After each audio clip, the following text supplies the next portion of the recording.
Salut, Comment tu vas? écoute, super bien. Cool, super. Tu sors un livre fort comme un hypersensible et tu réconcilies ces deux aspects de l'hypersensibilité.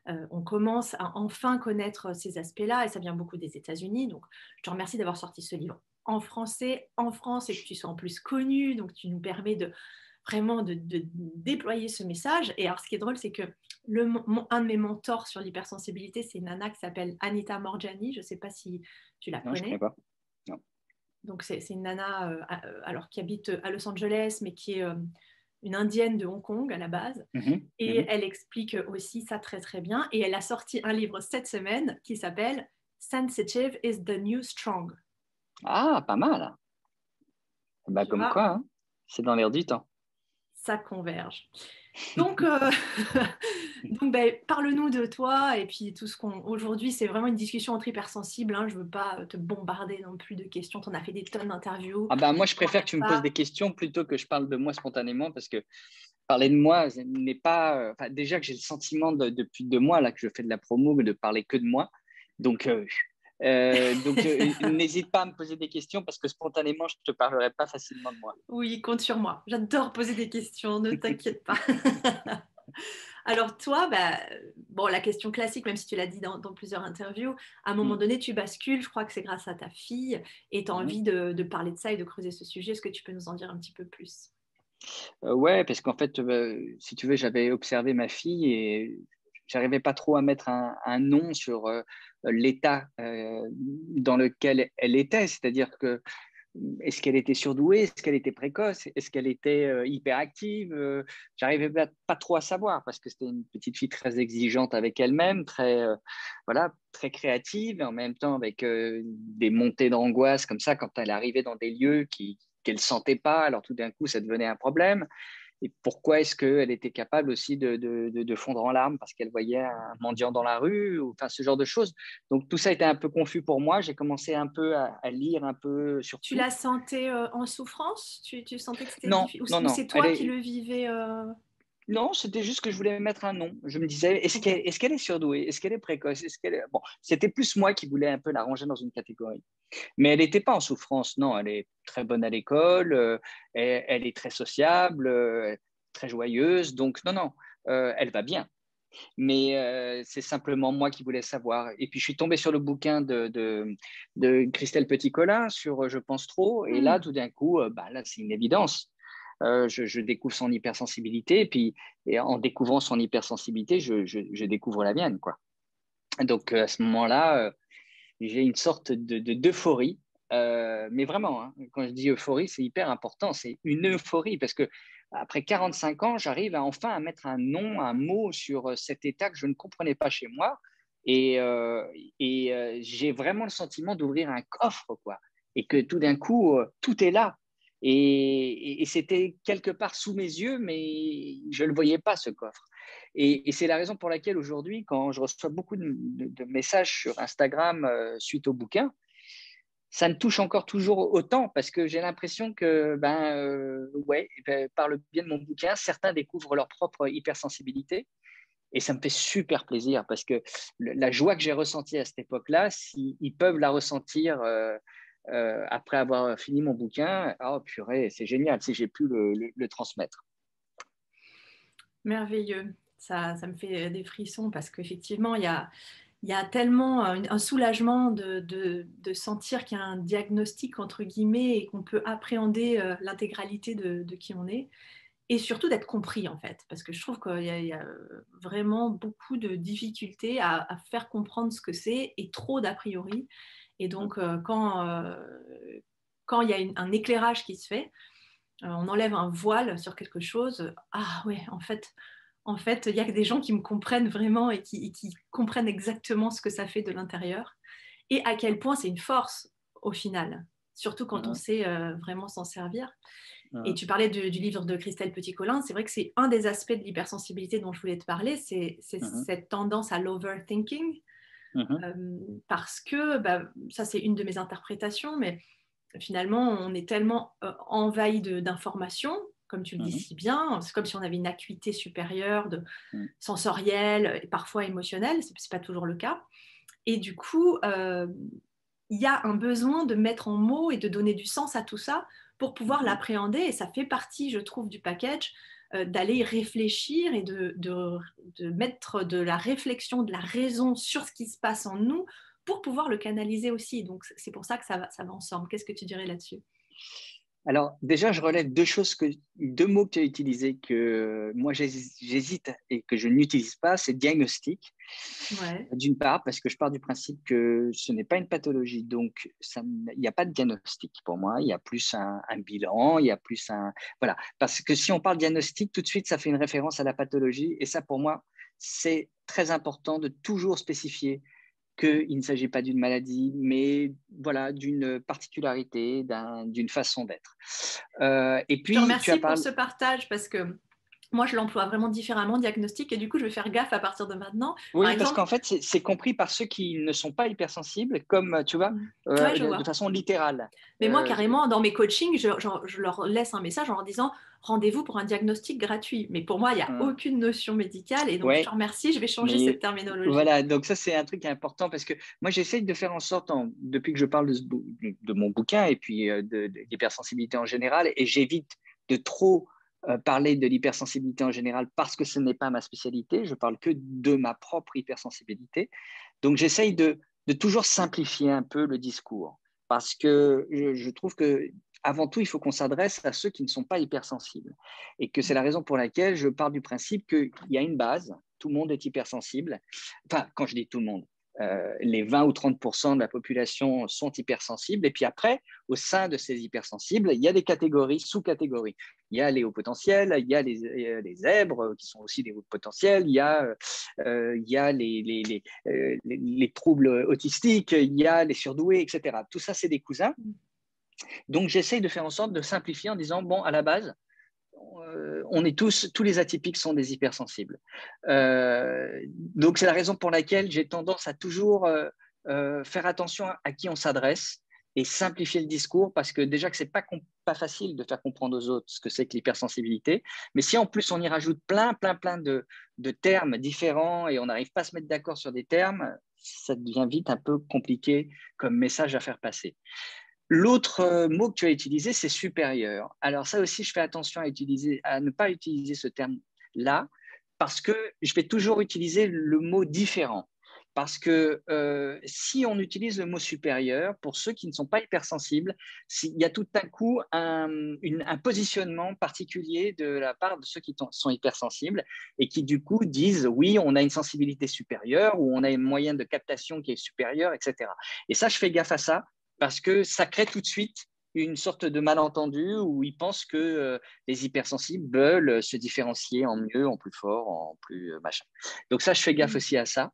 Et donc, je dis tout le temps différent parce que oui, effectivement, elle est plus aiguë, ça c'est sûr. Hein, notre sensibilité est J'aime plus bien le aiguë. mot aigu. Mais supérieur, je fais attention à ça. Une fois de plus, c'est vraiment quand je m'adresse à des gens qui ne sont pas hypersensibles. Tu vois, je sais très bien que les gens hypersensibles comprennent quand tu dis supérieur et ne le prennent pas du tout sur un plan de supériorité. Mais donc voilà. Et comme je pense que peut-être ton interview voilà, sera écoutée par des gens qui ne sont pas ou qui ne se sentent pas encore hypersensibles, c'est pour ça que je précise tout ça de façon un peu, comment dire, systématique. Ouais, merci. Merci, Voilà. et c'est une belle distinction parce qu'en effet, moi, j'adresse beaucoup d'hyper empathiques aujourd'hui, en tout cas. Mais je m'adresse surtout aujourd'hui à des leaders hypersensibles, hyper empathiques, et je leur dis l'homme qui valait 3 milliards, il a une acuité visuelle supérieure. On ne dit pas de lui, il est hypersensible, tu vois. Et moi, je trouve que l'hypersensibilité était plutôt connotée comme une, Une un, un, fragilité. une fragilité d'un côté et aussi un trop plein à réguler. Comme si c'était un problème, ce trop, trop, trop. Tu vois, hyper comme trop, trop, trop à Ouais. réguler. C'est pour ça que j'aime bien cette métaphore de l'acuité visuelle de l'homme qui valait 3 milliards. On peut dire qu'il a une acuité visuelle supérieure à la moyenne. Alors, du coup, souvent, je rajoute supérieure à la moyenne. D'accord. Ouais. C'est pas pour Oui, débattre, hein. effectivement. Moi j'entends Non, non, très non, bien ce que tu effectivement, dis. effectivement, je vois très bien ce dont tu parles. Qu'est-ce que moi j'emploie comme terme? En fait, moi, j'essaye au Et maximum différent, moi, ça me fait un peu peur, tu vois. Quand tu dis qu'on D'accord. peut être différent. Ouais, mais en même temps, tu sais, moi j'ai l'impression qu'on a une façon de penser qui est un peu différente. C'est C'est pas vrai, pour autant que la c'est vrai, différence est péjorative. Tu vois ce que je veux dire? tu as C'est que raison. voilà, les gens différents sont des gens qui sont un peu autrement. Et je trouve que on est dans un monde où de plus en plus ces différences sont acceptées. Donc heureusement, ça évolue.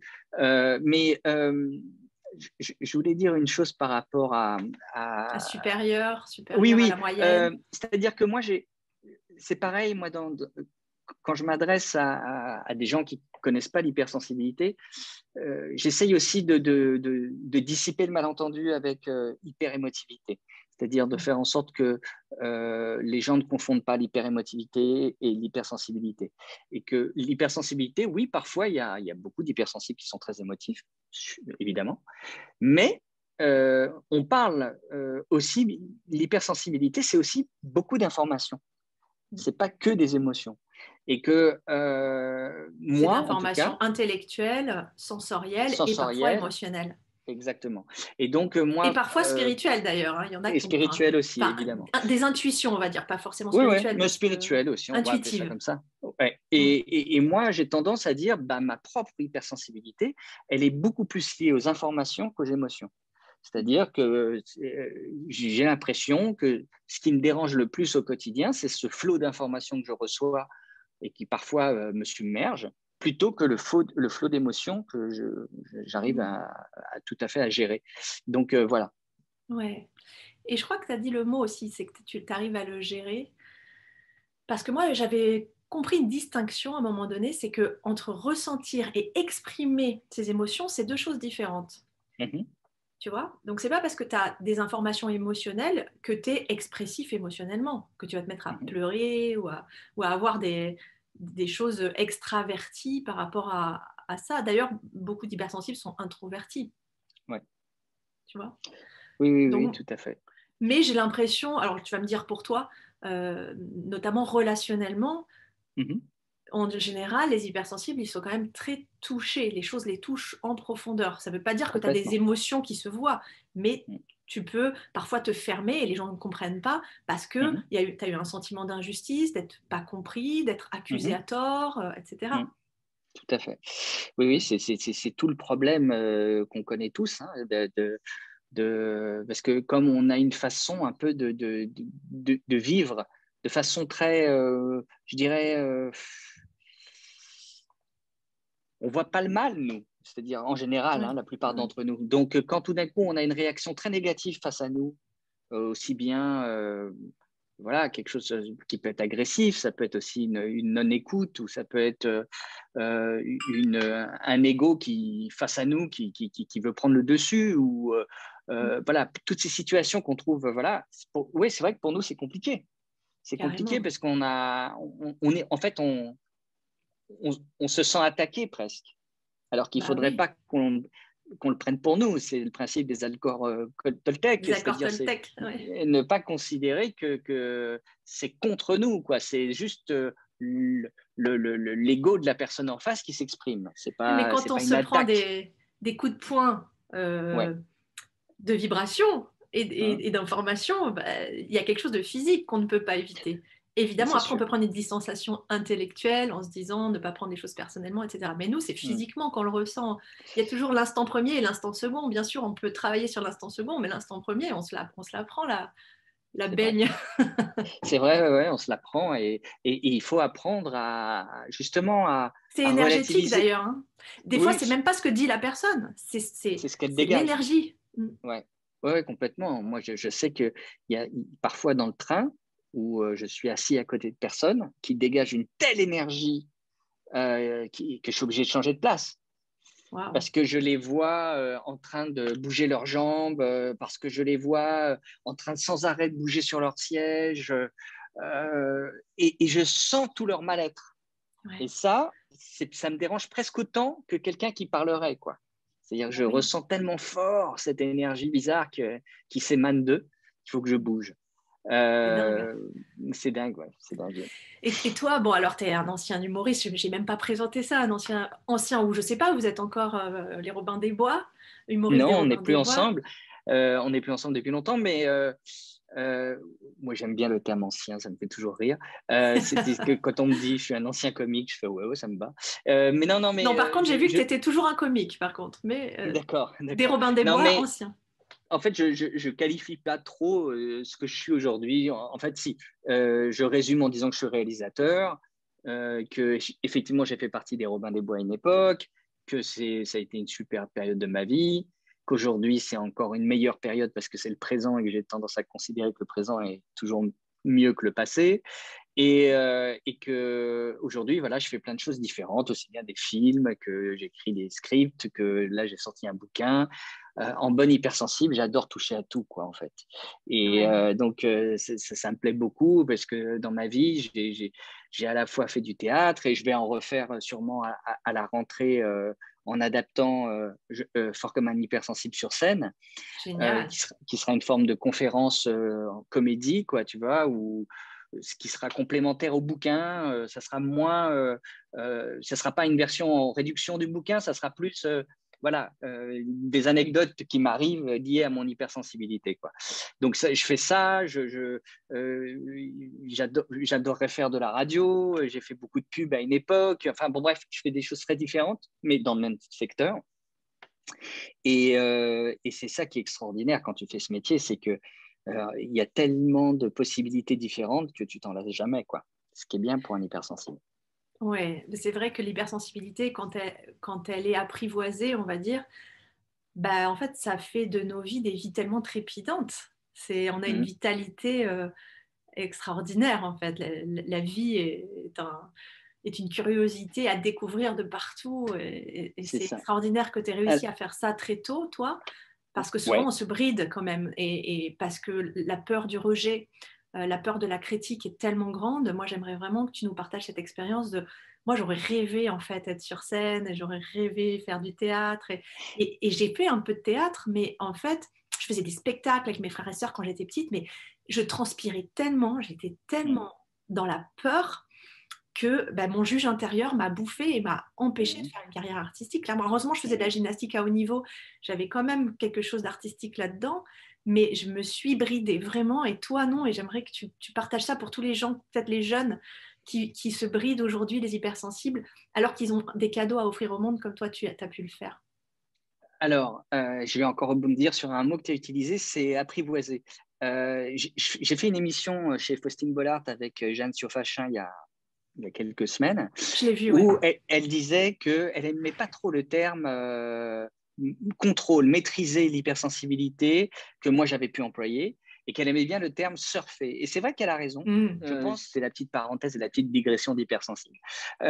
Sinon, pour revenir à l'histoire de ce métier que j'ai choisi, au départ, j'ai choisi parce que c'était vital pour moi, tu vois. Donc, c'était vraiment le métier que je voulais faire dans ma vie. Au départ, je voulais être comédien, que comédien, et quel qu'en soit le prix. Donc, il a fallu que je me fasse un peu violence pour pouvoir monter sur scène, pour pouvoir jouer, me montrer. J'avais une maman qui était un peu dans la partie, qui était comédienne aussi, et donc elle était Mm. plutôt bienveillante, même si elle craignait que je fasse ce métier parce qu'elle savait que ça allait être difficile par la suite. Mon père, pas du tout. Mon père était diplomate, puis menuisier, donc c'est quelqu'un qui était dans d'autres secteurs.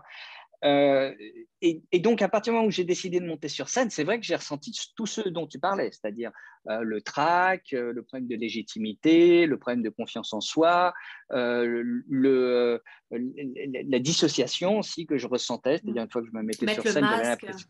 Ouais, c'est ça, j'avais l'impression que j'étais deux, quoi. Il y avait celui qui était sur scène et celui qui observait, quoi.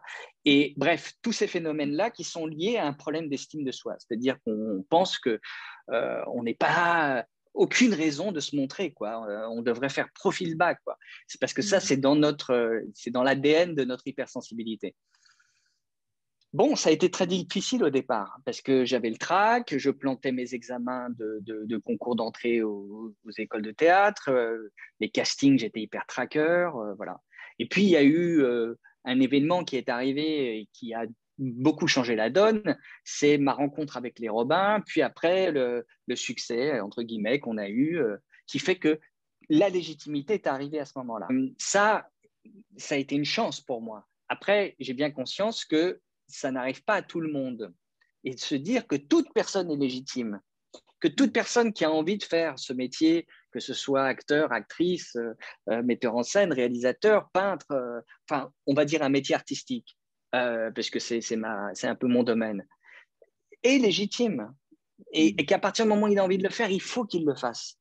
Et surtout qu'il oublie qu'il y a des gens en face qui vont le juger, parce que ce n'est pas tout à fait le cas. Les gens en face ne sont pas là pour vous juger, ils sont là pour évaluer, pour dire « Ah tiens, oui, il pourrait convenir » ou « Non ». Oui, et Il puis ne va pour pas dire dire par rapport à eux, j'aime pas, mais « ça va J'aime, parler j'aime d'eux. pas », mais ça ne sera que leur avis personnel, ce ne sera pas l'avis général des autres. Et donc, en fait, il faut aussi apprendre à ne pas accorder trop d'importance à l'autre et au regard de l'autre, et de se dire que ce qui compte, c'est ce dont on a envie, tu vois, et que si on a envie d'être acteur ou actrice, si on a envie d'être peintre, ben, il faut le faire. Si ça fait partie si ça peut les épanouir la personne, si ça peut la rendre heureuse, il faut le faire. Et il faut oublier le regard des autres. Il faut oublier le jugement. Parce que de toute façon, on ne peut pas être à la place des autres en permanence. Donc, et en étant à la place des autres, on oublie d'être soi-même. Donc, oublier les autres, faire ce qu'on a envie de faire, se donner les moyens. Moi, je parle de mettre une forme de barrière émotionnelle et relationnelle. J'ai l'impression aussi, et tu vas me dire si c'est le cas, que cette rencontre avec un groupe qui t'accepte exactement tel que tu es, en l'occurrence c'était les Robins des Bois, et du coup tu as un sentiment d'appartenance et tu as un sentiment d'être totalement OK avec ça, et que tu es entouré de gens qui sont totalement OK avec ça, et ben c'est ça qui fait à un moment donné que tu vas te détacher de tous ceux qui ne comprennent pas ça. Bien sûr, bien sûr. Moi, j'avais vraiment le sentiment d'être protégé quand j'étais au sein des C'est Robins, parce ça. qu'on était une petite famille de 6 personnes, il y avait 4 garçons, 2 filles, et on était en vase clos entre nous, et on était très protégés, parce que, bon, l'air de rien, on a fait à peu près 4 ans de télé en direct, hein, 2 ans en comédie, 2 ans à Canal, et c'était costaud à faire. Et d'une part parce que c'était un rythme de fou, et d'autre part parce qu'on était aussi vraiment vulnérables. Il y avait toute une presse qui ne comprenait pas du tout ce qu'on faisait. Je dirais la presse bien pensante qui ne comprenait pas du tout l'esprit décalé, presque enfantin des Robins, et qui rejetait en bloc. Et on se retrouvait avec des articles, mais orduriers contre nous. On se prenait des sauts de merde, des Waouh. Inrecuptibles, de Technicart, de Libé, de Télérama. Tous ces gens-là nous vomissaient dessus, quoi. Mais vraiment, littéralement. Et, et donc, c'était bien de se retrouver entre nous, là, entre nous 6, puisque je pense que les Robins étaient tous des hypersensibles. J'allais te Avec poser la question, ouais. ouais, des caractéristiques différentes, mais en tout cas, on avait ça en commun. Et ce qui fait que c'est la raison pour laquelle on a aussi développé cet humour-là, très décalé, qui touche beaucoup les hypersensibles. J'ai remarqué qu'il y a un humour commun aux hypersensibles, c'est cet Ah, moi, humour. j'adorais. Mais d'ailleurs, à l'époque, je pensais que tout le monde était comme moi et je pensais que du coup, tout le monde adorait. Tu vois, j'apprends que c'était pas le Ah cas. bah non, non, non, non, non. Alors là, je te confirme que non, non, on était une petite poignée à revendiquer ce type d'humour. Aujourd'hui, ça s'est pas mal démocratisé via Internet, parce que bon, il y a beaucoup de YouTubeurs qui regardaient enfin, tu vois, qui ont été nourris à ce type d'humour, que ce soit celui des Robins, de Eric et Ramsey, de Jamel, d'Edouard Baird, enfin bon, bref, toute cette génération-là qui fait qu'aujourd'hui, l'humour qu'on développait dans les années 2000 a été vachement repris sur Internet. Bon, et ben, donc aujourd'hui, ça paraît logique que ça marchait à l'époque, mais non. À l'époque, on amenait un humour particulier, un peu bizarre, qui est aussi celui de Re, quoi, le film, et que tout le monde ne comprenait pas, voire même certains détestaient, quoi. C'est quand les gens ne comprennent pas, donc forcément ils rejettent, parce qu'ils ont l'impression d'être has-been quand ils ne comprennent pas. Et c'est la même Ah, tu crois que façon c'est ça? ben, un peu, en tout cas, dans certains milieux. Et puis aussi, ben, c'est aussi le rejet que peuvent ressentir les hypersensibles, parce que il y a beaucoup de gens qui ne comprennent pas les hypersensibles, ils ne comprennent pas la réaction des hypersensibles. Pourquoi est-ce qu'il y en a certains qui sont très renfermés, on a l'impression qu'ils jugent, comme s'ils avaient une attitude un peu hautaine. Et en fait, pas du tout. Ce n'est pas une attitude hautaine, c'est juste qu'ils ont du mal à s'insérer dans les groupes, donc ils regardent les choses avec recul. Il y a plein d'incompréhensions autour de l'hypersensibilité, et qui est souvent mal perçue, jugée, etc. Donc, c'est vrai que c'est important de clarifier, de dire non, la plupart des hypersensibles sont plutôt des gens bienveillants. Et gentil, ouais. et qui veulent des belles relations, parce qu'en fait, comme on ressent les vibrations relationnelles, quand elles sont puissantes et quand elles sont belles, c'est là qu'on plane. Nous, c'est ce qui nous fait kiffer en général. Quand c'est pas harmonieux, ça nous fait vraiment du mal, quoi. C'est ça, exactement. Et plus on est dans un environnement doux, bienveillant, non agressif, où il n'y a pas quelqu'un qui essaye de prendre le dessus de l'autre, plus on s'épanouit, ça c'est sûr. Ouais. Et du coup, bon, tu réponds si tu as envie, mais moi je trouve que dans les relations amoureuses, c'est compliqué. Il y a vraiment des choses à, à communiquer, à expliquer, à formuler, et puis des choses à assumer aussi. Alors, ça se traduit certainement chez chacun différemment. Moi, par exemple, il m'a fallu 5 relations longues avec des échecs pour me dire, bon, bah, par exemple, j'ai besoin de ma chambre, quoi, ou de mon appart, enfin, j'ai besoin d'un endroit à moi. Et en plus, en étant une femme, pour lui dire ça à un homme et qu'il l'accepte, ça a été extrêmement compliqué. J'ai réussi à le faire. Aujourd'hui, avec mon homme, on a chacun notre chambre. Et il apprécie, finalement. Pour toi, quelles ont été les petites difficultés, les petits ajustements qui ont fonctionné ou pas? C'est vrai que c'est compliqué, les sentiments, le couple avec les hypersensibles, c'est très compliqué. Moi, j'ai toujours le sentiment d'être tiraillé entre deux pôles. Le pôle, je dirais, où je recherche une sécurité, je recherche une sorte de cocon, et puis le pôle inverse, où je souhaite du renouveau permanent. Et donc, du coup, être tiraillé en C'est permanence tellement entre vrai. ces deux pôles-là, qui fait que c'est très déstabilisant pour le conjoint. Alors, ou la conjointe, là pour le coup, c'est plutôt des conjointes, mais Oui.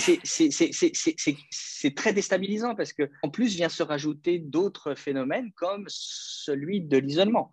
Ce besoin de s'isoler, ce besoin d'avoir son propre monde, soit son appartement, soit sa chambre, soit sa maison ailleurs, et que comme les schémas d'aujourd'hui sont toujours construits un peu de la même manière, c'est-à-dire que quand deux personnes s'aiment, ils vivent sous le même toit, ils partagent la même chambre, et voilà. Et nous, on arrive et puis on dit, ben non, nous, on voudrait que ça soit un peu différent.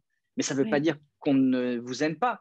Au contraire, plus on va avoir notre propre jardin, on va qualifier de jardin secret, et plus on va pouvoir et d'espace secret. Plus on va pouvoir aimer l'autre parce qu'on sera totalement en accord.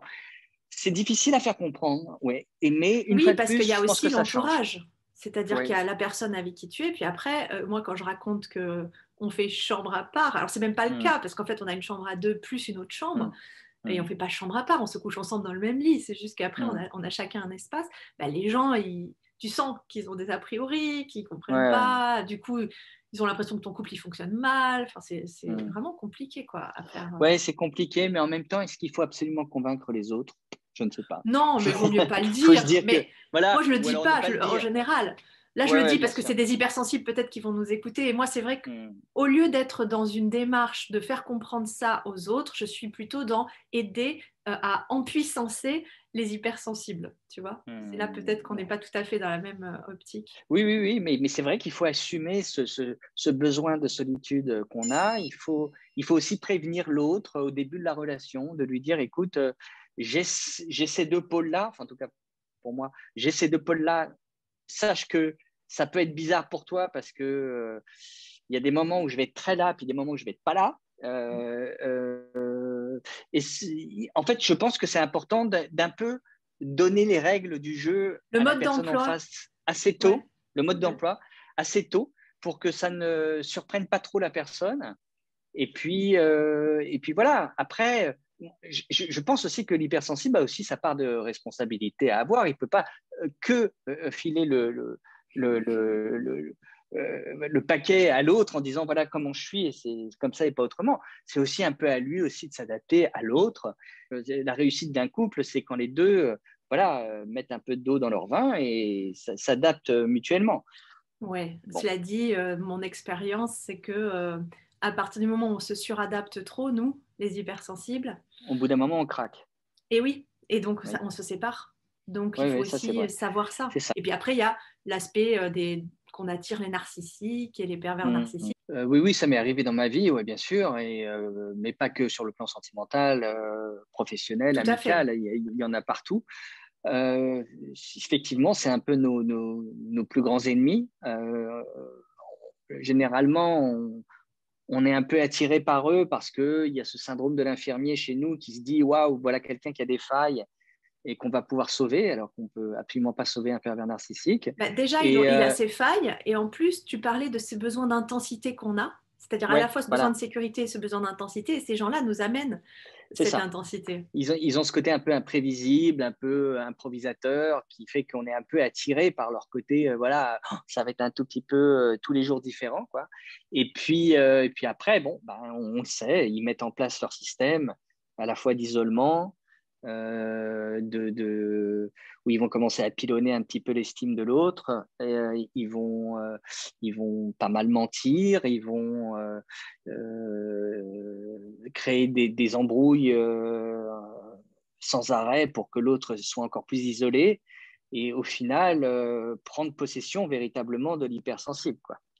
Et donc, bon, il faut savoir que c'est notre faiblesse et il faut apprendre à s'en prémunir et surtout dès qu'on en voit arriver un ou une, fuir, fuir, fuir, fuir. Surtout pas le sauver parce qu'il n'y a rien à sauver.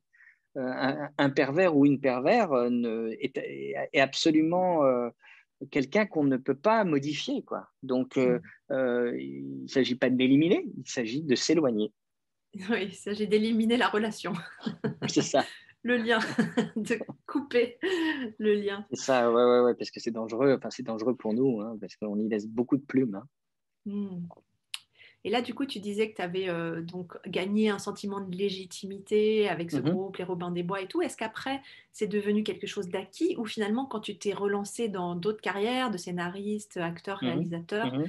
le trac est revenu? Il y a eu d'autres challenges? Moi, c'est un peu ce que je ressens aujourd'hui. Quand je me lance dans de nouvelles choses, je retrouve un peu le Bien stress du sûr. débutant. Bien sûr, à partir du moment où tu t'aventures dans des domaines qui sont moins ta spécialité, Mm. forcément le trac revient. Je cite dans le bouquin le fait que j'ai présenté Burger Quiz à 3 reprises. Typiquement, c'est quelque chose que j'avais jamais pu faire avant. Donc, Mhm. me retrouver à devoir diriger un jeu avec des gens qui déconnent et en plus suivre un conducteur avec un fil, voilà, et puis un timing et puis une réaction du public. Enfin, ça faisait énormément d'informations où mais on m'a vraiment jeté dans le bain et c'était compliqué, quoi, parce que là, pour le coup, c'était pas du tout mon domaine. Bon, j'ai été super content de le faire parce que ça s'est bien passé, mais sur le coup, ouais, ouais, j'en menais pas large. Mais j'avais quand même l'expérience Robin des Bois, télé, scène de théâtre, qui fait que j'étais pas complètement non plus totalement à la rue, mais en Mm. bonne hypersensible, j'avais beaucoup travaillé en amont. Je savais très très bien le conducteur, je connaissais très bien le déroulé de l'émission. J'avais travaillé presque comme en sophrologie sur les émotions, plutôt que de me laisser submerger par les émotions. Tu Je veux dire les avais, en prévisualisation? ouais, exactement. Ou en répétition. C'est-à-dire que j'étais presque en répétition quand je travaillais chez moi seul. Je me faisais monter le stress presque artificiellement pour savoir comment j'allais le gérer au moment où il allait véritablement se passer, quoi. Et au final, c'est vrai que ça fonctionne très très bien. C'est que quand il se présente, c'est pas une sensation qui nous dépasse du coup. C'est quelque chose qu'on arrive à complètement maîtriser. Donc j'avais beaucoup préparé.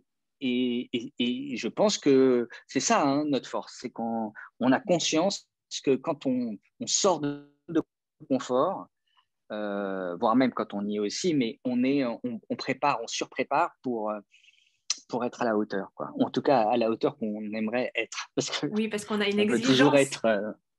Voilà. Ouais, ça c'est tout à fait aussi une caractéristique, ce perfectionnisme, cette exigence, comme si on C'est ça. voulait, comme si on avait une idée qu'on aurait déjà goûté de la vie idéale. Hein, je ne sais pas si tu Mm. ressens ça, et qu'on veut l'atteindre. C'est comme si on l'avait en nous. On sait ce que c'est la vie, les relations idéales. Il y a une Ouais. forme d'idéalisme, je trouve, chez l'hypersensible. Complètement. Il y a un énorme idéalisme. Mais justement, je pense que s'il y a un truc que doit comprendre l'hypersensible, c'est que la perfection n'existe pas. que souvent la Pas sur perfection cette terre. Ouais, et puis qu'elle est souvent froide, la perfection aussi.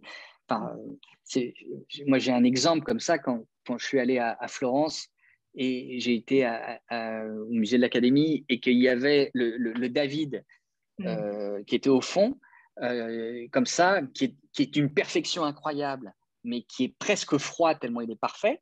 Et juste avant, il y avait des statues de Michel-Ange qui étaient des statues qui n'avaient pas été terminées. C'est-à-dire, c'était un, un contrat comme ça qu'on avait passé à Michel-Ange sur des statues monumentales et il ne les avait pas terminées. Donc, elles sortent de terre, quoi. Elles sortent de la pierre. Et elles sont mais tellement plus impressionnantes, tellement plus belles, tellement parce qu'il y a encore les coups de marteau, quoi, les coups de ciseaux de Michel-Ange, qui fait que on est mais subjugué par l'émotion. Et je me suis toujours dit, ah ben en fait, ouais, l'imperfection est souvent beaucoup plus émouvante que la perfection. Quels sont tes rêves à partir de maintenant? Tu as envie de quoi dans ta vie? Tu as envie de profiter de quoi? Ouais, j'ai envie de profiter. Bah, tu vois, en fait, tu as dit vie et tu as dit profiter. Donc, en fait, tu as répondu. C'est-à-dire que j'ai envie de profiter de la vie. C'est-à-dire que j'ai beaucoup combattu, je me suis beaucoup battu jusqu'à 50 ans pour faire mon métier, pour faire aboutir mes projets, pour exister, dire que patati patata. Bon, bref, que des trucs un peu liés à l'ego. Et puis, après 50 ans, ben, j'ai envie de plus développer mon moi intérieur, quoi. C'est-à-dire que je me suis bien préoccupé de l'extérieur, donc aujourd'hui j'ai envie d'être plus en accord avec moi-même. J'ai envie de plus je serai en accord avec moi-même, plus je pourrai me consacrer aux autres. J'ai envie de profiter de choses très simples. Je sais pas, comme j'ai pu faire pendant le confinement, faire du jardinage, faire du sport, faire des choses vraiment toutes Tu habites simples. où, toi? J'habite Paris et j'ai une maison aussi en Espagne dans laquelle je vais souvent. Avoir un rêve, c'est presque faire une projection sur quelque chose qu'on n'a pas, qu'on aimerait avoir. Bon, ça, c'était plutôt mon fonctionnement avant. Aujourd'hui, mon fonctionnement, c'est plus de dire profite de ce que tu as, profite de qui tu es, profite de ce que, des capacités que tu as, peut-être découvre des choses nouvelles, mais ne sois pas en quête de quelque chose qui va tout le temps te mettre dans une forme d'insatisfaction, parce que tu n'auras pas exactement ce que tu voudrais. Voilà, c'est plus ça. Donc, en fait, j'ai l'impression d'essayer de faire de ma vie une sorte de rêve, quoi, on va dire. C'est-à-dire de faire que ta vie, elle soit top, quoi. Alors, ça passe pas du tout forcément par l'argent, ni par, mais c'est juste de se dire, ouais, ben là, par exemple, on passe une période très bizarre qui est celle du Covid. Comment vivre cette période-là de façon positive? C'est pas simple. Non. Il y a beaucoup d'entre nous qui sont très angoissés par la situation, etc. Et ben moi, curieusement, eh ben, je la vis plutôt bien. Parce que quelque part, ça a apaisé notre système nerveux, Mhm, émotionnel, intellectuel, puisque on s'est un peu isolé. mhm, Donc mhm. finalement, les obligations sociales ont disparu. Les salariés notamment, tu vois, qui étaient en open space, qui vivaient avec un trop plein d'informations, se sont retrouvés à faire du télétravail, ça leur va beaucoup mieux. Mhm. En fait, ils ont pu choisir des relations, voilà, parce qu'on a quand même le droit de voir des gens, mais pas des gros rassemblements. Donc finalement, moi, les gens que j'accompagne qui sont hypersensibles m'ont dit qu'ils se sentaient mieux qu'avant. Eh ben, tu vois, tant mieux. Mais c'est vrai que moi, j'en ai croisé quelques-uns qui étaient très, très anxieux par la situation parce que, bon, il y a pas mal d'hypersensibles qui ont peur de la maladie, qui ont peur de la mort, qui ont peur de la violence des visages masqués, du fait qu'on ne peut pas lire. On a beaucoup moins d'informations du coup à cause des visages masqués et ça nous frustre. Et qu'il y avait certains hypersensibles qui n'aimaient pas non plus l'enfermement, qui n'aimaient pas les contraintes liées au confinement ou au couvre-feu et qui ne le vivaient pas bien, bien Même sûr. s'il y avait une partie qui était anxieuse et qui était émotionnelle, puisqu'on ressent les émotions des autres à l'intérieur de nous, sans forcément déborder émotionnellement ou être très émotif, mais évidemment, on ressent la souffrance dans le monde, on ressent cette dichotomie qui est en train de se créer avec deux mondes qui se tapent dessus. Enfin, il suffit d'être sur les réseaux sociaux pour se rendre compte que qu'il y a du conflit, un peu de l'électricité dans l'air, et ça, on le ressent, donc c'est très inconfortable. Maintenant, c'est vrai que les gens que j'accompagne, leur invite à couper des informations, couper des réseaux sociaux, ou alors ne regarder que Maurice Barthélémy qui fait des blagues. Non, mais tu vois, de voir des choses qui sont légères, d'essayer d'être dans la légèreté. Et pour Ouais. ceux qui arrivent, bah vraiment, ils peuvent trouver un intérêt à cette période. Alors après, je pourrais pas dire que c'est la même chose quand on vit à Paris en appartement que quand on vit à Aix-en-Provence comme moi, avec un jardin. Enfin, évidemment, il y a des cas particuliers, j'aime pas généraliser, mais il y a quelque chose qui s'est apaisé aussi chez les hypersensibles que j'accompagne, j'ai remarqué. Super, super.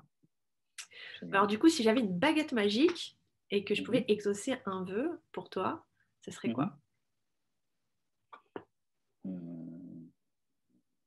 Alors, euh, j'aimerais un jour avoir une maison au bord d'un lac. C'est pour ça que j'ai terminé mon bouquin en disant, si un jour tu as envie de me poser des questions, viens me rejoindre sur Instagram. Et si Instagram n'existe plus, viens me rejoindre sur une maison au bord d'un lac parce que je serai là. Et en fait, alors, ça rejoint, je suis un peu contradictoire avec tout à l'heure en disant, ce serait quoi mon rêve? Mais s'il y a bien un rêve que j'aimerais réaliser, c'est d'avoir une maison au bord d'un lac. Tu sais, la maison typique à l'américaine, quoi, tu vois, avec le En ponton, bois. la petite barque au bout, tu vois, et puis le petit siège en bois sur le ponton où tu bois ta bière et tu regardes, et puis tu entends juste le bruit des oiseaux, et en même temps, tu as la proximité avec l'eau. Et puis cette maison en bois qui sent le bois. Alors là, la baguette magique, ça serait ça, ouais. Ça serait ça, c'est de Ouais. me retrouver dans un environnement comme ça, parce que je ne sais pas ce que j'ai avec cette image-là. C'est peut-être lié à une vie antérieure, peut-être, ou c'est peut-être, je ne sais pas à quoi c'est lié, mais c'est vraiment le truc qui me plairait le plus au monde, quoi. Je crois que c'est être au calme, et plus je vieillis, plus j'ai envie d'être au calme. À chaque fois que je reviens à Paris, je suis un peu agressé par les bruits de la rue. Et là, être dans un environnement avec un calme absolu, ne pas être réveillé le matin par les poubelles ou par une moto qui passe dans la rue. Oh, oh là là, oui, baguette Ouais. magique. Bah, c'est accessible quand même comme. Oui, ouais, c'est accessible. Il faut visualiser, il faut balancer l'information à l'univers, ça sera peut-être. Et puis passer à l'action, hein, parce que l'univers, il Passer à répond à tes l'action. pensées, à tes émotions et à tes actions. Tout à fait, tout à fait. Mais en même temps, tu vois, c'est fou ça. Je te jure qu'il y a plein de choses que je rêvais de faire et qui se sont faites de façon tout à fait magique, quoi. Je rêvais par exemple de vivre dans un passage parisien. Tu sais, les passages comme il y a passage des panoramas, et il y en a Ouais. aussi dans les autres villes, hein. Il y en a à Bordeaux, il y en a à Lyon. Et le hasard, c'est pas vraiment un hasard, a fait qu'un jour, quand je me suis séparé, je me suis retrouvé à prendre un appartement rapidement, une location court terme, et boum, c'était dans un passage secret. Ouais. Passage, Ah, le lapsus, j'adore. oui, le lapsus, c'était fort. C'était un passage. Et j'ai vécu là. J'ai vécu dans ce passage pendant pas mal de temps. Et en plus, ça s'appelait un passage, ce qui veut vraiment dire ce que ça veut dire, quoi. J'adore. Ouais. C'était une transition, quoi. Et des exemples comme ça, j'en ai plein. De trucs que tu aurais voulu faire dans ta vie. Et en fait, tu les vis et tu te dis, ah, mais ouais, c'est vrai que c'était exactement ce que je rêvais de vivre. Bon, voilà. Et ce rapport aux synchronicités, donc à Mmh. observer ça, parce que bon, moi je crois qu'à partir du moment où on est un peu centré sur soi, où on n'est pas trop dans une dissociation, bah, on vit tout ça. Quand est-ce que ça a été flagrant pour toi? Quand est-ce que tu t'en as pris conscience? Parce que je crois vraiment que c'est un passage justement pour tous Ouais. les hypersensibles. Quand ils ressentent ça, le courant de la source de la création Mmh. à travers eux, qui les guide, et Ouais. du coup ils ont une espèce de miroir où ils le voient, parce que ces trucs c'est des haha moments, Mmh. c'est trop gros quoi. Ben, je trouve que là l'hypersensible il passe un cap et il peut un petit peu se détendre et se dire en fait Exact. je ne suis pas seule et tout a un sens. Écoute, je te dirais que c'est totalement lié à la découverte de mon hypersensibilité, qu'à partir D'accord. du moment où j'ai découvert ma propre hypersensibilité, j'ai commencé à travailler sur les choses qui l'entravaient, que ce soit l'estime de soi, que ce soit les peurs, que ce soit la culpabilité, que ce soit les pervers narcissiques, que ce soit, enfin bref, toutes les Tous ces entraves, et sujets. faire, voilà, faire en sorte on les dépose, on les repousse, voilà, on peut employer tous les termes qu'on veut. Et qu'à partir du moment où on va chercher un environnement qui nous correspond, où on est plus au calme et qu'on pratique régulièrement soit du sport, soit de la méditation, soit du yoga, soit de la sophro, enfin tout ce qu'on veut, tout ce qui calme le mental, et ben à partir du moment où on baisse l'intensité de toutes ces agressions, tout d'un coup, ben, qu'est-ce qui réapparaît? C'est nous, quoi. C'est nous-mêmes, quoi. Et en fait, à partir du moment où on se recentre doucement, et ben en fait, qu'est-ce qui se passe? C'est que les intentions qu'on balance, elles sont plus nettes, elles sont plus claires. C'est normal, on a fait le ménage. Donc, quand tout d'un coup, on se dit « Ah, j'aimerais que… » et en même temps, on visualise qu'on aimerait et qu'en même temps, régulièrement, on lui apporte une énergie, comme tu disais tout à l'heure, une forme d'action, et ben, ça a lieu, quoi. Ouais. Et j'ai constaté que depuis les 7 ans que j'ai un peu voilà, découvert cette hypersensibilité, aujourd'hui, les choses pour moi sont plus claires. Avant, j'avais tendance à mal formuler ce que je voulais parce que tout était un peu embrouillé. Et oui. Donc, je formulais mal. Par exemple, je te donne un exemple. Quand je faisais un film, je me disais « Ah, j'aimerais bien qu'il fasse suffisamment d'entrées pour faire le suivant. » Alors, au final, j'étais toujours un peu déçu par le nombre d'entrées parce que j'avais des entrées qui étaient correctes, mais qui n'étaient pas dingues parce que je souhaitais pouvoir faire un suivant. Alors, c'était le cas. Je pouvais faire un autre film, mais j'étais toujours déçu un peu par la sortie du précédent. Aujourd'hui, le prochain que je ferai, je ne sais pas quand, ben, je sais très clairement que je me dirais, en fait, c'est pas tellement le nombre d'entrées qui compte, c'est il faut que je fasse le film qui me ressemble le plus, quoi. Ouais. Et c'est exactement ce qui s'est passé pour mon bouquin. C'est-à-dire qu'à partir du moment où j'ai reçu l'information de me dire est-ce que tu as envie de faire un bouquin et que j'ai dit oui, je ne me suis pas posé du tout la question du succès du bouquin. Et il se trouve qu'il marche bien. Mais je me suis juste dit oh, c'est génial, c'est une super opportunité, je vais faire un bouquin avec une grosse maison d'édition, c'est top. Eh bien, il faut que je joue le jeu à fond et il faut que je sois dans la vérité. Bah, oui, bah, c'est ça qu'il faut souhaiter, quoi. En fait, c'est être dans la vérité. Il faut pas chercher le succès, il faut pas chercher l'argent. Il faut être dans la vérité. Après, si la vérité t'apporte de l'argent et du succès, tant mieux pour toi. Ouais, mettre tout ton cœur dedans, en fait. C'est notre Ça. cœur qui compte, c'est pas les résultats Ouais, extérieurs à nous. c'est ça. Ce qui compte, c'est la sincérité de l'action, quoi. Ne pas calculer. Ouais. Mais c'est ce que tu disais sur apaiser le mental, en fait. Moi, je parle souvent d'instruments de musique. Je dis un hypersensible, c'est comme un instrument à cordes. Et on va vibrer au diapason des bruits extérieurs et des bruits intérieurs, qui sont très forts, puisqu'ils sont décuplés. Donc, on peut être à la fois dans une cacophonie atroce ou dans une symphonie si les bruits qui sont là sont harmonieux. Et c'est en faisant le plus de silence possible qu'on va capter les bruits les plus harmonieux et qu'on va pouvoir entendre le murmure de notre âme, le murmure de notre guidance intérieure. Et il faut faire taire un peu tous les bruits parasites qui vont créer la cacophonie, en fait. Donc, j'aime beaucoup ce que tu as dit. Tout à fait. Ouais, faire taire ouais, tous ces bruits-là et puis faire taire aussi un peu de notre mental. Ah ben, D'une c'est le certaine mental. façon. Les bruits intérieurs dont je parle, c'est le Ah oui, gna gna gna gna, c'est le juge intérieur. c'est le juge intérieur. Oui, c'est cette voix qui nous dit tu seras jamais à la hauteur. C'est cette voix Ouais. qui te dit tu n'es pas fait pour faire ça. Cette voix qui te dit qu'est-ce que vont penser les autres, qu'est-ce que va penser ma famille, qu'est-ce que va penser mon conjoint, ma nana. Toutes ces voix-là qu'il faut absolument faire taire. Mais tu vois, par exemple, moi, j'avais 2 choses qui m'embêtaient beaucoup, beaucoup dans la vie, c'était la culpabilité et les peurs. Et en fait, à un moment, j'ai fait de l'hypnothérapie qui m'a beaucoup aidé à déposer ma culpabilité et de me dire, OK, maintenant j'arrête.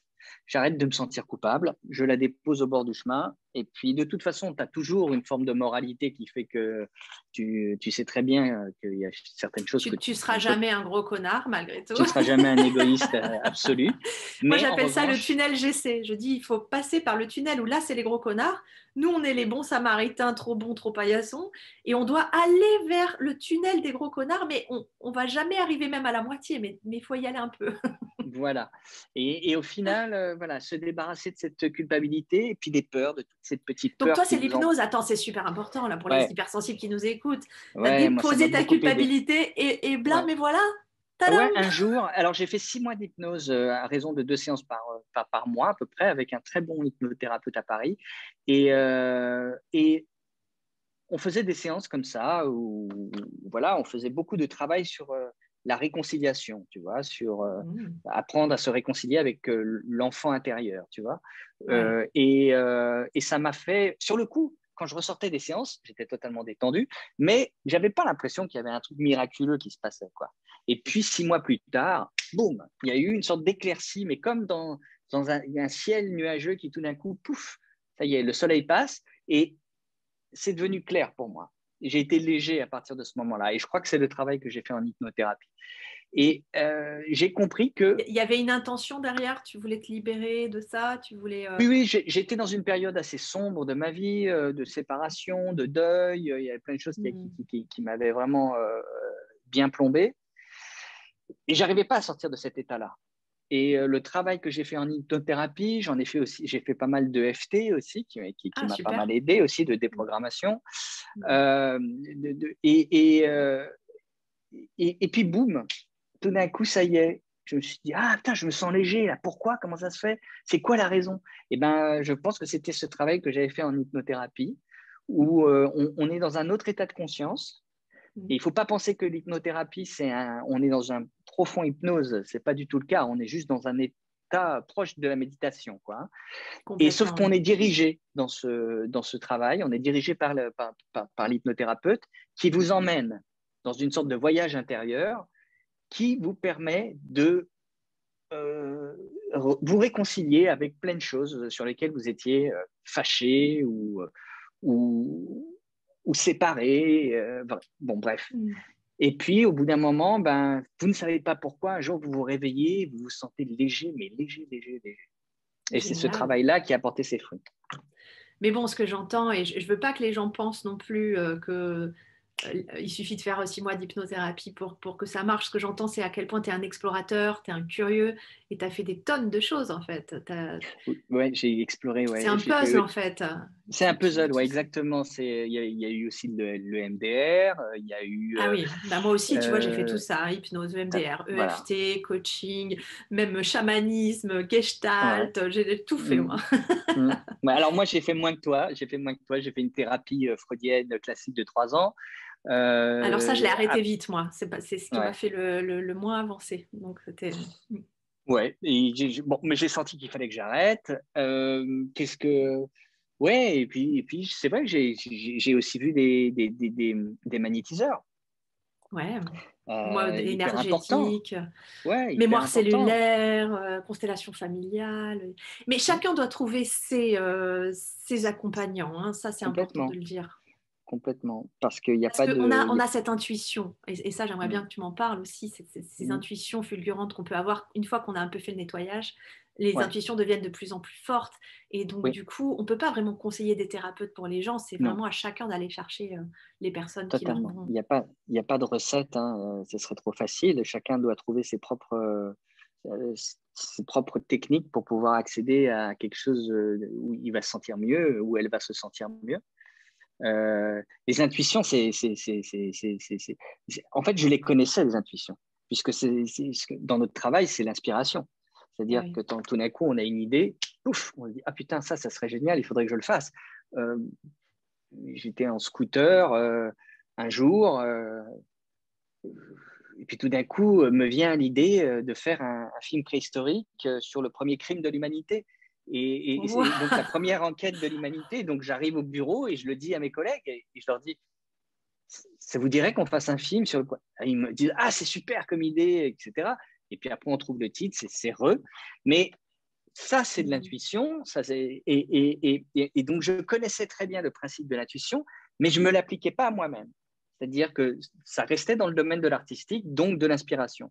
Et puis à un moment, je me suis dit, ben non, en fait, c'est la même chose. Il faut que tu te l'appliques aussi à toi-même.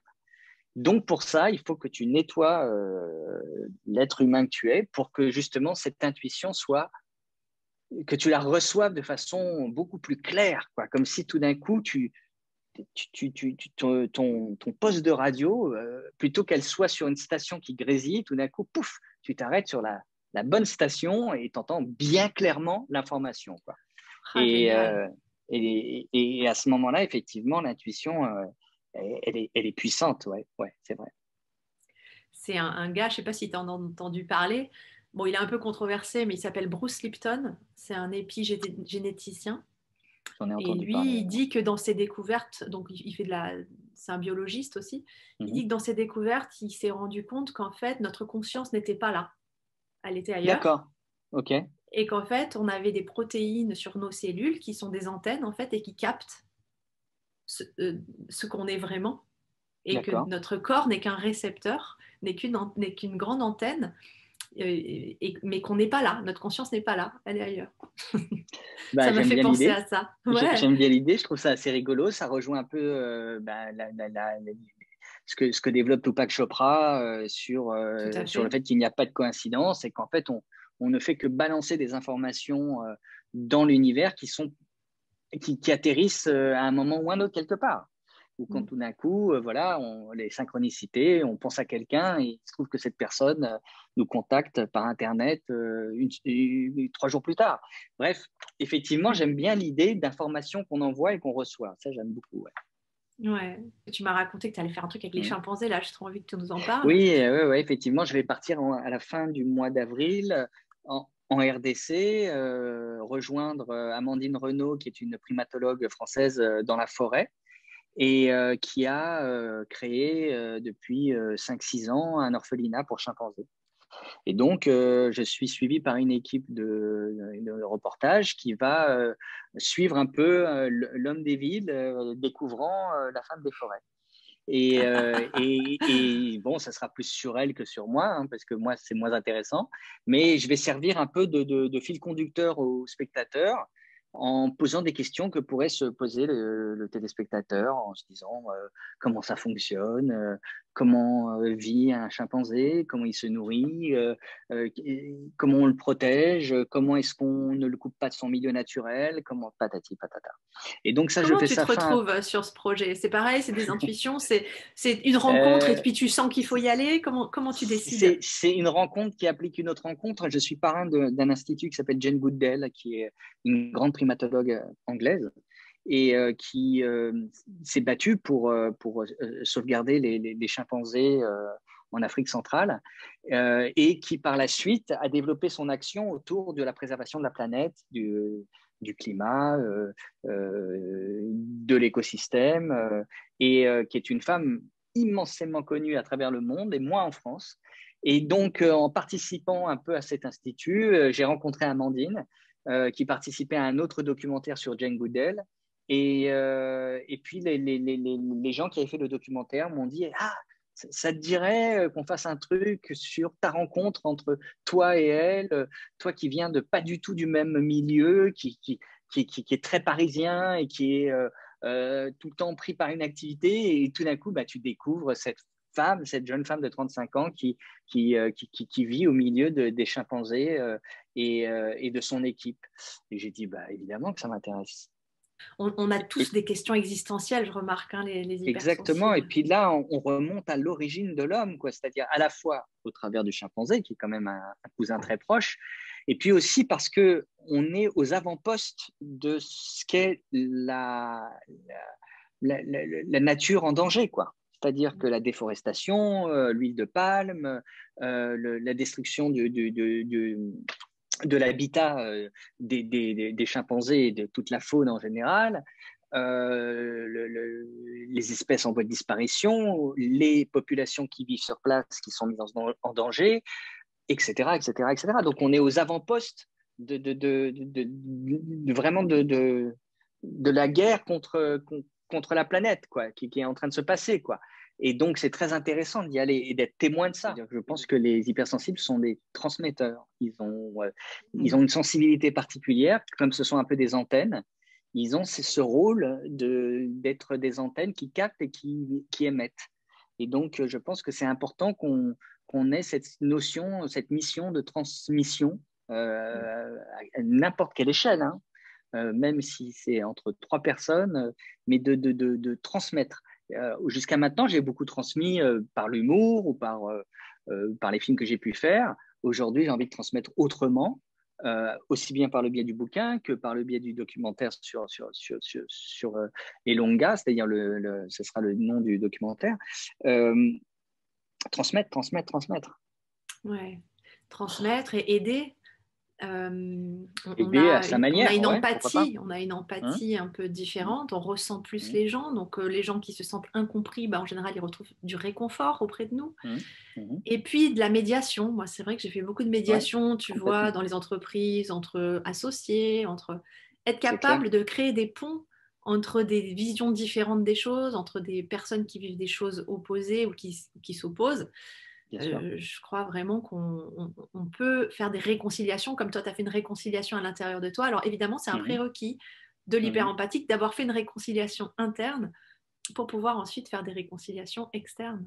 Bien sûr. En cas de quand un avion est en détresse et que les masques à oxygène tombent, on conseille d'abord à l'adulte de s'oxygéner avant d'oxygéner l'enfant.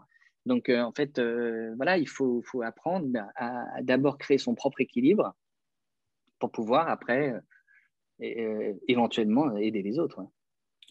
Et ton bouquin, c'est fort comme un hypersensible. Là, on vient d'énoncer quelques-unes de ces forces. Est-ce qu'on Mhm. peut faire un petit résumé de ces forces-là? On a parlé de l'intuition, on a parlé de cette capacité à transmettre, on a parlé de cette Ouais, on a vitalité, parlé de ce courage. ouais, de l'exigence qu'on se donne à nous-mêmes quoi, pour faire le meilleur de nous, pour donner le meilleur de nous-mêmes. Qu'est-ce qu'il y a d'autre? Du coup, il y a un dépassement de soi, hein, il y a un dépassement de Ouais, soi permanent. cette ouverture vers la spiritualité qui permet à certains voilà, de vivre plein d'expériences étranges, on va dire. L'hypersensible qui s'assume, c'est aussi un hypersensible qui va aussi beaucoup plus se laisser aller dans ses joies, dans ses colères, voilà, tout ce le lâcher prise, quoi. Ça, c'est très Ouais. important. Autant c'est difficile hein, pour un hypersensible de lâcher prise, mais une fois que l'hypersensible est, entre guillemets, sécurisé, c'est important qu'il Ouais. lâche prise, qu'il laisse parler Et ses il laisse tomber le émotions, masque, hein, tu disais, il tu laisse parlais tomber le de... masque et qu'il oublie la dissociation, qu'il soit lui-même, qu'il ne cherche pas à plaire, qu'il n'ait pas peur voilà, qu'il oublie un peu cette peur de ne pas être aimé. Ouais. Voilà, on sera toujours aimé si on donne, donc il ne faut pas qu'il ait peur de ne pas être aimé. Mhm. Qui se détache de cette peur de l'abandon aussi, qui fait que... Et puis aussi, il y a un sujet dont on n'a pas parlé qui est important. Il y a une chose qui est importante, ce sont les addictions. Les hypersensibles sont très, très, très, très, très sujets aux addictions de Eh ben tous parce que ce sont des les... palliatifs émotionnels, hein, donc C'est ça. Donc, c'est aussi bien l'alcool, la drogue, le sexe, le jeu, bref, tout ce l'amour. qui est l'amour, voilà, ou la passion. Et ce Mm. qui fait que tout ça est un peu dangereux pour l'hypersensible parce que c'est un moyen de se déconnecter de son cerveau et qu'il faut qu'il apprenne à s'en passer, même Ouais. si ça n'empêche pas de fumer un pétard de temps en temps ou de boire Ou une coupe de picoler une champagne. pina colada. Mais c'est ça, donc ça fait du bien. Mais il faut faire attention à pas que ça soit récurrent, à ne pas se perdre, parce que alors là, pour le coup, ce sont des palliatifs qui nous perdent beaucoup plus qui nous aident. Quoi. Donc, Mm. voilà, une fois qu'il a su dominer ces